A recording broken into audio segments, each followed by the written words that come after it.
You know, I love drawing faces, but hands, they used to ruin everything. Like this one. What even is that? So in this lesson, let's finally learn how to draw hands the right way. Of course, not like the hands I painted in my Wolverine oil piece. We're keeping it beginner friendly today. Okay, let's flip to a fresh page and get started. Let's start with a basic hand pose. Open palm, facing upward. Instead of jumping straight into curves and fingers, we'll break the hand down into simple, solid shapes. The first thing I draw is a rectangle. This will be the base of the palm. Yeah, I know, it kind of looks like a slice of toast right now. Next, I add a second rectangle, smaller and slightly angled. This will represent the wrist, and it connects just under the palm. Now for the thumb. I use a small oval or rounded shape to mark the base of the thumb. From there, I draw a long rectangular block for the thumb itself, bending slightly outward. When it comes to the fingers, I keep things super simple. Each finger is made of 3 parts, and I sketch them as straight segments, like joints or blocks. Looks a bit like a robot hand from a 90s cartoon. Don't worry, we'll fix it. At this point, the drawing might look stiff or blocky, and that's totally fine. This blocky structure is the foundation that makes the hand easier to control. Before shading, I take a moment to refine the curves of the fingers. I round out the edges and sketch the finger joints. You know, those little bumps where the fingers bend. I also draw the main lines on the palm, like the base crease and that diagonal line most people have across the center. These little details bring the hand to life. It's what separates a sketch from a stiff diagram.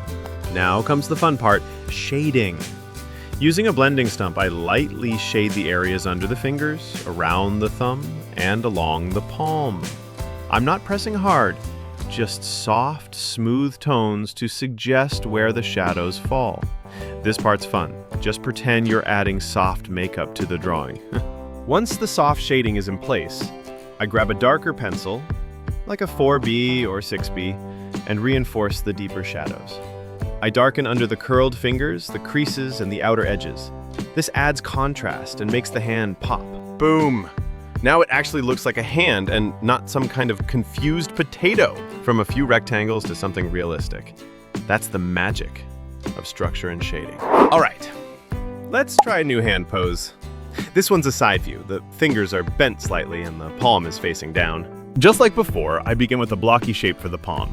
Kind of like a slanted rectangle this time. Now, here's a tip. The shape of this rectangle is never fixed. Depending on the pose, it might be squashed, stretched, rotated, or even tilted like a weird little box. So don't force it to look perfect. Make it match the actual hand pose. Next up, the wrist. This one's fun. It's like the neck of the hand. Here it's shorter and kind of hidden behind the palm. Now it's time to build the thumb. And we're starting with this oval shape. This oval sits right here at the base of the palm. It's like a hinge where the thumb connects. From that, I extend a blocky shape outward. This is the thumb itself, and it bends a bit away from the fingers. It's kind of like a lever sticking out, separate from the rest of the hand. Thumbs have attitude. They always stand out from the group. Now we're drawing the ring finger, and this time I'm focusing on 2 things, the curve and the joints. First, I follow the flow of the hand. Notice how it curves slightly inwards. That's what makes it look natural.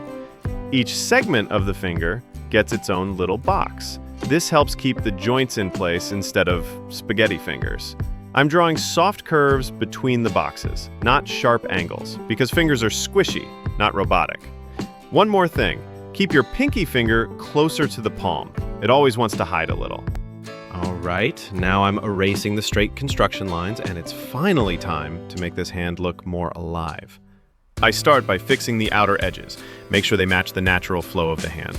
This part is all about curves. Soften the lines, follow the gesture, and don't be afraid to adjust things a little. You can also refine the joints and the wrinkles in the palm. That's what brings it to life. This is where your sketch really starts to feel real. All right. Last 2 steps. I'm using a blending pencil to add some soft shading in the darker zones, just to give the hand a bit more form and weight. And finally, with a darker pencil like 2B or 4B, I go over just the outlines that fall in shadow. This gives the whole sketch a clean, solid finish without overdoing it. Done! And it actually looks like a hand, hopefully. All right, now it's your turn. try drawing these two hands yourself. And post your sketch in the community forum. I'd love to see your work, and so would the other artists. You can also follow me on Pinterest for the reference photos I used in this video.